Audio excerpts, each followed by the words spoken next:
Jamen, så står jeg her med James Nottingham. Vi er til konference i Billund her i dag, og jeg har fået lov til at spørge James om et par enkelte spørgsmål. So, hello James. Hi. Thank you for being here. Yeah, it's nice to be here. Right, so you're talking about visible learning, and Yes. could you sum up your sort of main points about visible learning, please?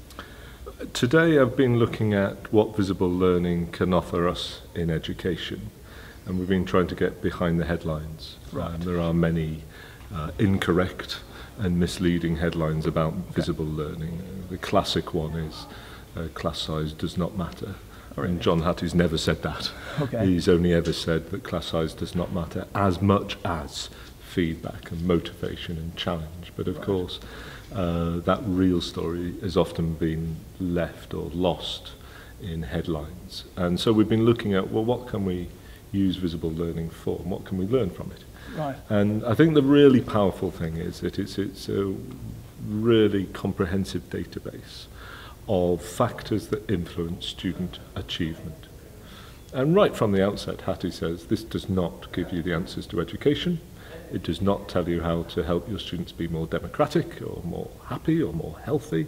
What it does is it helps you to look at things that will influence the achievement of students. And by achievement, I mean making progress in reading and writing, for example, or in their studies. It might be politics or business or history, geography, and how they might make progress in that. And so it gives us a really good guide of how we might improve that aspect of education. So you're saying that this is just a guide, it's not a formula? It's certainly not a formula. All right. No, it could never be a formula. I mean, and anybody who suggests that visible learning is a formula doesn't understand it, really. I mean, Hattie's never said it's a formula. His background is statistics, of course. Yeah. And when he started as professor of education, he asked people, what is it that makes a difference to education? And he got so many different answers. He thought, well, what can I contribute to the debate? And it is a debate, of course. Yeah. And so he has selected and continues to select research studies that look at the impact on achievement of students and therefore their progress within their studies. And then says, here's something that helps you, the teachers, pedagogues, leaders, to think about what could we do to improve things for our students. But for example, in Denmark, I understand that you've got much more of an emphasis on helping students to be democratic. That's right, than perhaps other countries that I work with. And we would like our students to be democratic in the UK, but that's not high on our list of priorities. Okay. It's much further down. Same in Australia, New Zealand, and so on. So Hattie doesn't say, here's how to create great education. Nobody can say that. Okay. It's here is one aspect of education, which is achievement within your studies. And here are the things that are likely to influence that. And here are the things that don't really influence it very much. So class size does make a difference. Of course it makes a difference. Yeah. But just not as much of a difference as we might first suspect. So if I talk with my colleagues and say, which would you rather? Would you rather teach 20 students, none of whom wish to be there, or 40 students, all of whom wish to be there and will work hard, then almost every teacher will choose the larger class, because it's not about the numbers, it's about quality, of course. So it's about what we can learn, and there are many things we can learn. For example, feedback, of course, is a very, very, very important aspect. You've been talking a lot about feedback today. Is that the thing that you are sort of mostly taking with these days? Yeah, it's one of the things. I mean, my background is philosophy for children, and I used to do a lot with taking kids on residential trips, staying for a week, doing rock climbing, canoeing, so on. And of course, there's lots of feedback in that, but it's not about throwing everything out. It's about saying, well, what can we learn from this very, very considerable database? And one of the messages that comes from that database is that feedback makes an enormous difference to the amount of progress they make in their studies. And that's feedback that I, as a teacher or a pedagogue, would give to students. That has a big impact. But an even bigger impact as if the students learn how to give themselves really useful and accurate feedback. Okay. And so I might still be doing philosophy for children, I might still be doing critical thinking, doing physical education, but I would want to add into that a bit more opportunity to teach kids how to assess their own progress. And I think one thing I noticed working in Denmark, in fact across Scandinavia, Right. is there's a hesitancy about testing. Yeah. Testing is seen as a negative thing. Personally, I think tests are neither good nor bad. It's what we do with them Right. that makes a difference. Yeah. So it's rather like an axe. I can use an axe for a good thing, chop up wood for firewood, or I can use it for a bad thing and hurt somebody. But the axe is like the test. So I can use a test to rank students and rank teachers, and if I do that, I believe I shouldn't be in education. Okay. I'm totally got it wrong. Yeah. And just go and don't come back.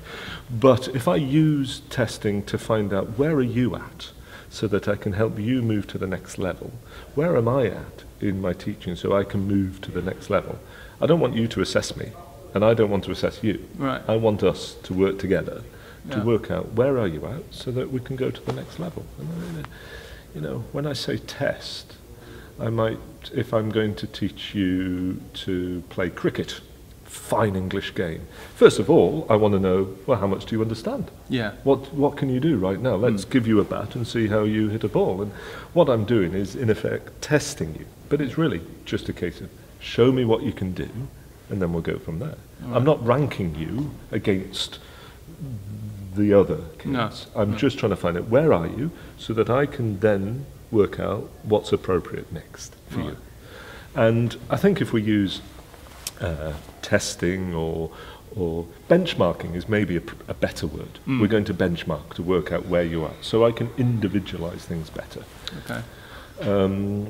And this is not about testing. I mean, there are many countries, my own country included, that we've gone far too far down the road of assessment and testing, and it's education by assessment, or rather death by assessment. It's just been obscene. Okay. And that's why I think here in Denmark you're treading very carefully, and I think very wisely, to say, okay, which bits of this do we want and which bits do we Right. not want? And you have to make it work for your system and your culture and your philosophy of life, which is different to, Yes. let's say, people in New Zealand or Australia. And Hattie's providing an international study. Now, many of those studies would have been done in South Korea, Right. for example, Yeah. in Shanghai. Now, the differences between Shanghai and Copenhagen are considerable. Right.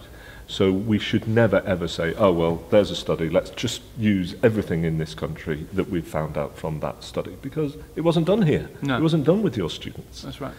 But what we can say is, oh, that's interesting. I wonder whether it would have the same effect here. And so I see Hattie's,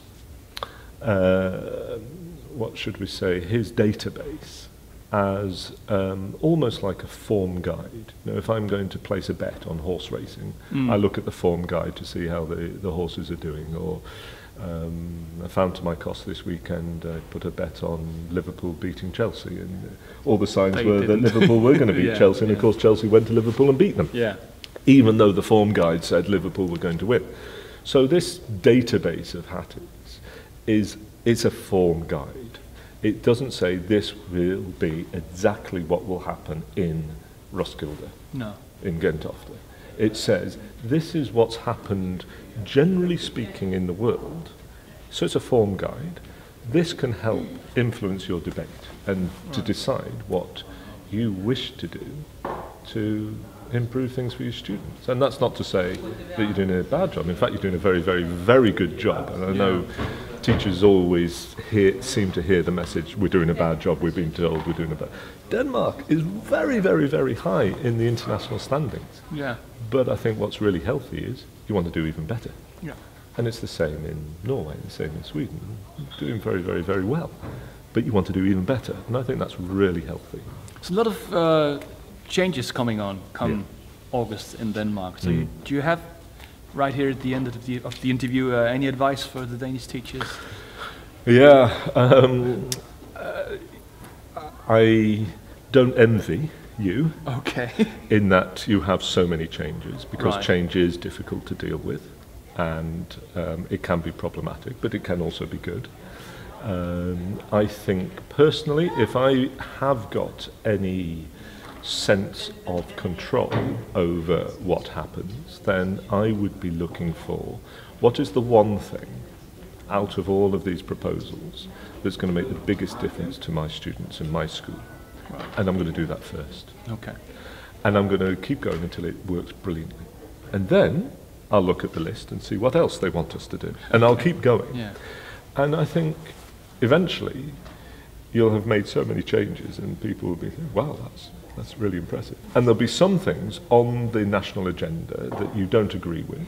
Well, if I have any control about it, I would put them to the bottom of my priority list, in the assumption that probably a few years from now things are going to change again anyway. Probably. So, Yeah. you know, that's just the way things happen, isn't it? And we've had far too many changes in the UK and every country I work. There's far too many changes. But I think the wise approach is pick one of the things that we are being asked to do and do it brilliantly. And once we do it brilliantly, then have a look and see if there's a second thing that we agree with and do that one and keep going that way. Right. Well, maybe I'll meet you in a couple of years and we'll see how things went. Yeah, yeah, I hope so. Good luck. Right. Very nice to meet you. Thanks, John. Okay. Cheers. Oh, yeah.